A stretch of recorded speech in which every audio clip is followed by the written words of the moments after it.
earliest memory is of a pool outside Lichfield Cathedral into which rain was dropping. Plop, plop, plop, and there were conkers bobbing around in the pool, and there was Lichfield Cathedral just up there. But maybe a few years later, when my parents reached South London after the war, I remember running around the back garden, square back garden in Balham, South London. By then I'd got to love the 78 wind-up gramophone and the few records that we had listened to over and over again with tremendous joy and absorption, such that when I sometimes hear those pieces now, bits of the Magic Flute, bits of the Italian Concerto of Bach, Mozart Clarinet Quintet, I almost imagine the pitch going down in every performance as the 78 began to wind down towards the end of the side. It seems like not quite right if the pitch isn't going down and the speed is getting slower. Anyway, I was in love with that gramophone. I used to run around the back garden singing the tunes in diminishing circles, reaching the end of the tune when you reach the smallest bit of the circle, pretending to be a 78 in other words. How did you get from gramophone records to St Paul's? Afterwards, I saw a lawn as we went round the close, saying reserved for the use of the choristers. I thought, God, if they can have that, why can't I? And perhaps we saw them playing, or perhaps we just saw the notice. So, and I'd seen them before then singing in their lovely surplices and hassocks, whatever they're hassocks. And I thought, well, why not? And I must have badgered my parents to investigate. I was already singing in the local church choir in Clapham. So I was in a church choir and having piano lessons and everything because of the gramophone records, because of the wind-up music. But they began to investigate possibilities because I must have badgered them about this vision I'd had of this lovely privileged life. And they tried St Paul's first because the education was free. You, in exchange for your little voice, you got a very good education between the ages of about 7 and 13. And I got in at St Paul's, so I went there first. And did the composition begin at St Paul's or earlier? I think I was always composing actually, because it was just learning the little piano pieces that every kid learning the piano learns, the Merry Peasant or the Beethoven sonatinas, and very simple stuff, or earlier, more primeval than that. I just wanted to make it go different. I just wanted to make changes and make it do this that it didn't do. And how different? Not John Cage different. Not Petrushka different. Just vamping around on the common chords and or the melodic shapes of, as it might be, the Bluebells of Scotland or folk song arrangements, and then the little Schumann pieces and the easiest Mozart and Beethoven. Take us into the midnight secret composing. Secret composing, yes. Well, I used to wake up at about 2 and slide out of the dormitory. I suppose the school had about 30 boys in it, living right under the shadow of the dome of St Paul's, in the years when the city was uninhabited after 6 in the evening. It was just absolutely empty, but we were there all the year round. So the nights were very, very silent, and I'd slip into a practice room and write music until about 5. And I'd hear the St Paul's great Tom chiming the hours from about 2, 3, 4, 5. Then it was time to go to bed and get up at 7 or whatever we got up and go through another heavy day with lots of services and homework and things. But I wrote a lot of music in those small hours. I didn't need a piano. I just sort of splurged out. and very often the organist would come in at 9 o'clock for choir practice every day, would play for us boys anything we asked him. Something heard in the holidays, symphony by Beethoven or something, or what we were learning at the piano that we couldn't quite play yet, or something that had excited us, or anything that had come our way. But I usually showed him what I'd written that morning, between 2 and 5. And he'd make it sound like real music. He'd make it sound real good. He'd sort of creatively work upon these crude notes and looked at me gravely with a sort of mock serious. I wonder, Holloway, when you've been able to write this music, knowing full well that there must have been something going on, because our lives were absolutely watertight, packed full with activity where there was no spare time. I suppose what's in my mind now is, out of somewhere came Missa Canonica, Organ Concerto, those pieces. Are they in any way linked to those childhood memories, or are they a completely different part? Absolutely not. No.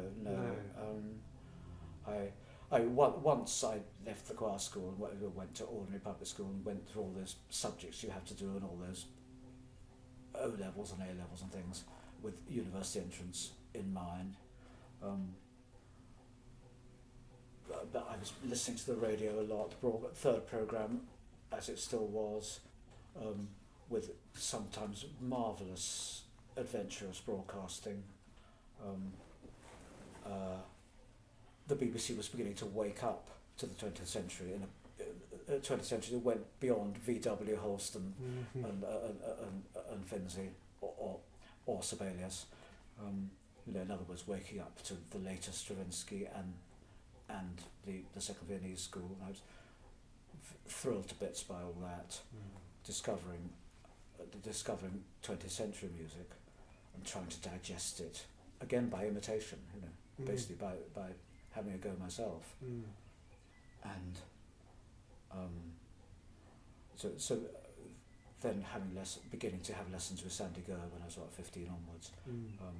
So aware of contemporary music in London and new things from France, especially Boulez, via wonderful Dartington Summer School of those years. And so it was a great sort of multicoloured scrimmage of violently eclectic things, which didn't somehow include the 19th century. Didn't have the classics of the 19th century. It was modern. Modern meaning Debussy, Ravel, Stravinsky, Bartók, up to the present day, up to last week with Boulez or Maxwell Lewis or Alexander Gurr. And then beginning to discover that what I'd loved earlier, bits of Mozart Requiem, the Bach that we'd done as choristers, they were pretty good as well, writing other things, gradually exploring backwards, really. Or joining up the 78s of Bach and the Magic Flute to the real thing that didn't sag towards the end of the side, but kind of went on and had other bits and so on. Joining up the dots and writing pretty indiscriminately, and then getting very dried out, as one does in teens, but very sort of self-conscious, and then gradually finding the way towards composing again through discovery of Schumann.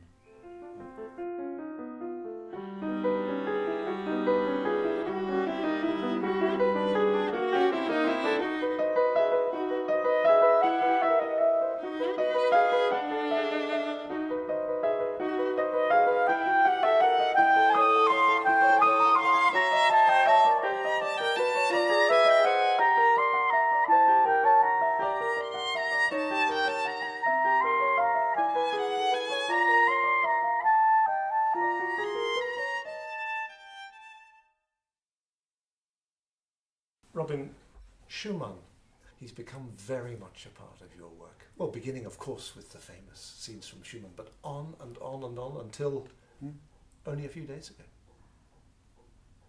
My father said to me a long time ago, after my first prom commission, Domination of Black, which was a had a sort of dissolved Schumann element in the background. He said, you can't go on doing things to Schumann for the rest of your life. And that's surely right. I mean, you know, he's a composer who meant a lot to me because I loved the music, because I got to know it, and found that it's music of great suggestive power that invites entry or penetration or transformation in ways that other music, just as great, just as beloved, doesn't. You can't do that with Schubert, for instance, strangely. Am I right in guessing that your initial idea of pressing forward as a composer was with the new? You talked about the Second Viennese School and the excitement of that, late Stravinsky, the serialist end of Stravinsky. And then you came into this thing, but suddenly there was Schumann. That interests me. No, not that. It was a gradual disenchantment with all that. You know, I was wanting to write sort of improvisation sur malame kind of music. When I got over the Hindemith, Schoenberg, you know, rather functional, rather grey, I wanted to write multicoloristic Parisian modern music, à la Boulez, which I was getting from John Carew and Sandy Gurr, both of whom had studied in Paris and known him and been in the Messiaen class and everything. No, I was thoroughly committed to that.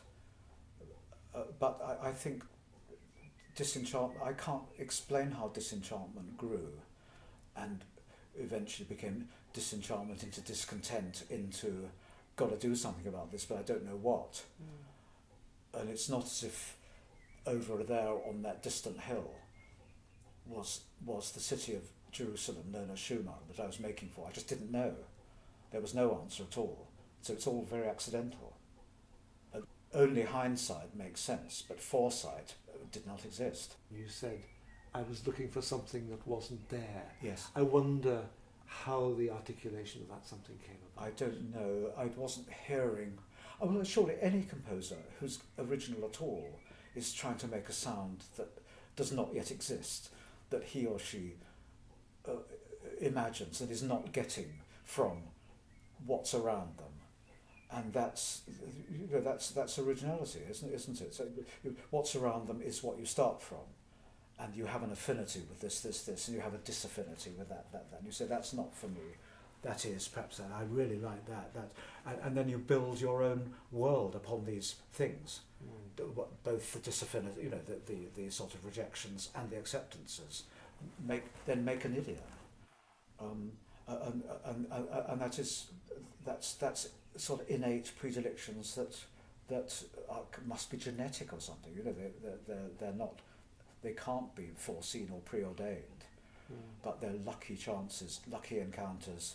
That's just right for me, sort of thing. That changed my life overnight. Or slowly, a discontent is voiced. I'm not hearing the sounds that I might imagine. I don't know what they are, but I'm not hearing them, whatever they are. They don't exist, but I'm not hearing something I want, and then trying to find what that might be by trial and error. Mainly error, or mainly trial. But anyway.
Let's go to the Rebel and the famous Britten version, which I know you have changed your views on. I'm interested in the whole thing. You did acquire quite a reputation, and I know because I was already around then, for going against the tide of things and being seen almost perversely to swim in the opposite direction. Did you feel that, or is that just an objective myth or a semi-objective? Well, I would love to go with the tide. It must be so comfortable, and it takes you places, and all you have to do is just sort of keep airborne, keep waterborne, keep seaborne, and that's sorry, and have a wonderful journey. I don't want to go against the tide, and I'd like to be. I'd like to have the popularity and success of somebody who is with the tide of their times, which I haven't got. It's not my wish to be counter, but again, if you do have some kind of vision of what you want to be hearing and you're not hearing from any other music, you just got to obey that, rather than write according to the way the colour, the temperature, the weather, the tide seems to be all around you. And so you are out in the snow with wearing your bikini or whatever. But you better not put that bit in. It's all wrong. I do feel out of what's the word? Hamlet? Out of joint with the times. But it's not my choosing. It's not my desire. I don't want to be perverse or awkward or square peg in a round hole. I would like to fit, but it doesn't fit. It doesn't fit me, and that's nature, and I'm obeying nature. That seems to me to be the essence of your creativity, is that you can find magic in something that others might overlook, and then by applying your own methodology to it, you come up with something that is unique. Well, I hope so. But I don't. To have that as a program would be ridiculous. These things are so accidental in a way. They're so one's not thinking that much. One's writing notes and liking this and not liking that, and letting that pass some kind of test whose rules are completely unknown to you, except that they're very strong. You feel it. You don't know why, but that bit won't do. That note's wrong. That's and that kind of rule of thumb where there's no thumbs. You're just sort of inventing as you go along, but it's very, very strong. I feel these compulsions without in any way being able to quantify or regularize them. And that's just that's personality. That's genetic peculiarity that every human being has got. That's DNA. In a very specialised area to do with, I like this note, I don't like that note. Those two notes there are,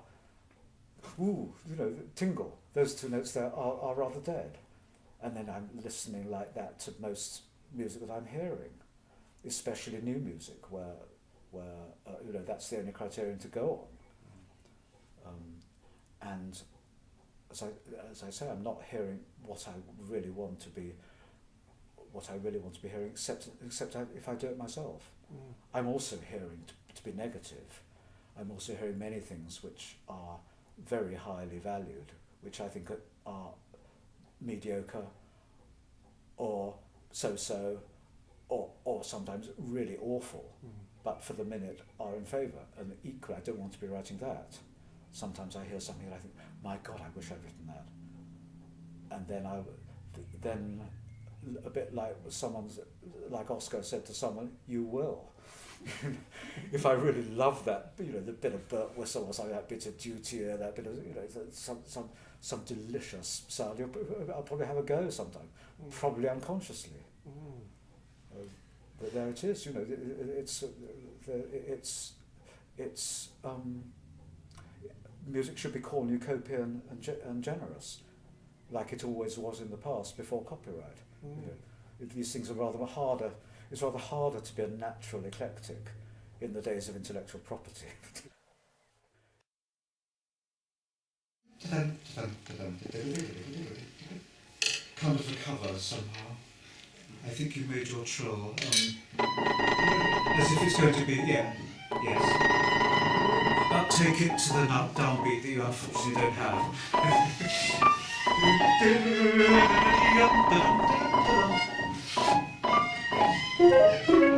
Pizzicato in my copy.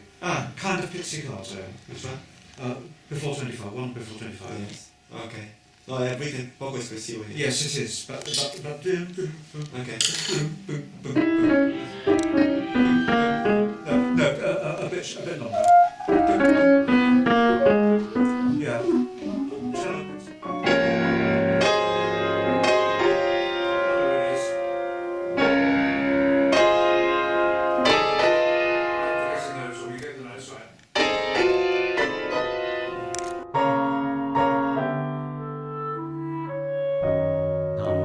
Shock anyone.